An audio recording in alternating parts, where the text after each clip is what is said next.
Holy smokes, I just got home. What a freaking day. All right, so I got another story for you. It's an oldie, but it's a goodie. So, several years ago, I was on night shift. I was working by myself, and for those that don't know, it's a small rural county in Iowa. It's around population 12,000. A lot of times we work by ourselves. It has gotten much better. We're a 10-man department. We're going to grow to a 12-man department, and it's around 600 square miles. So anyhow, I get a call that there is a burglary that just occurred. The person may or may not still be in the home. The residents just arrived at home and noticed that their door was wide open. So I get out there. It's a female. She's by herself. She's waiting in the vehicle for me to pull in. Her husband's long gone. He's a truck driver. I ask her what the deal is. It's like 3 o'clock in the morning. She was out in Des Moines partying it up with the girls. Drove back to her residence, and the door was open. So that's the scene. I make entry.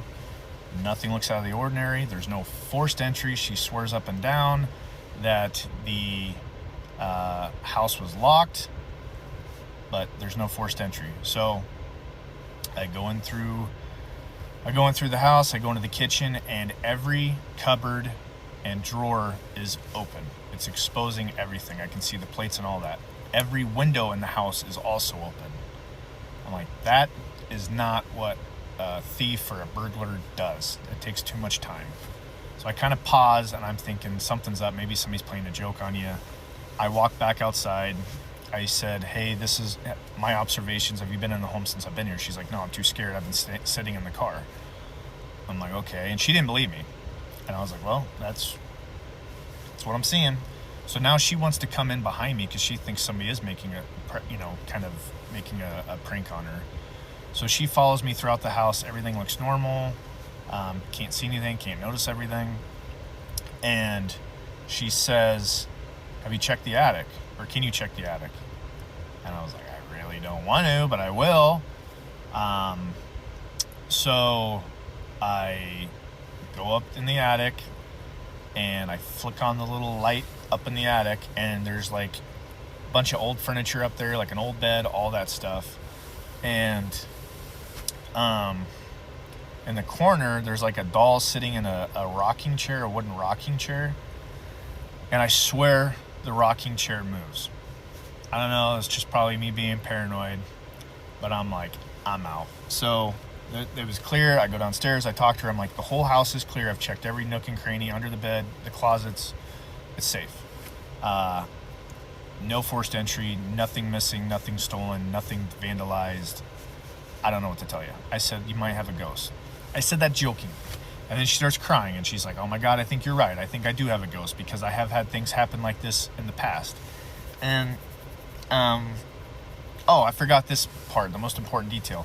I walked into the mud room, and all the shoes were stacked on top of each other vertically. I don't know how I almost forgot that. And so she said the shoe stacking had become a regular thing, and the opening the drawers and opening the windows had been a regular thing. That she showed me a picture of her actually the night she left having the window shut and took a picture of it so that she wouldn't be crazy if she came home and that the window was open. So I'm like, yeah, I'm no Ghostbuster, but this place is friggin' haunted. And apparently several years prior, the person that lived there had committed suicide, which I didn't know. That was before my time. The house had sat vacant forever. They bought the house, they renovated it, and they had only lived there for a few weeks. So I'm like, well, have fun sleeping. So I left, and apparently we got called out there. That wasn't me, it was another deputy, like 2 weeks later for the same thing. And then I think the third time dispatch is like, we're not sending a deputy out there again. Like, this is a you problem. And I don't ever know what happened. I don't know if they deal with it. I don't know if they moved. Now I'm kind of curious about it, actually. But anyhow, that's my story. All right, thanks.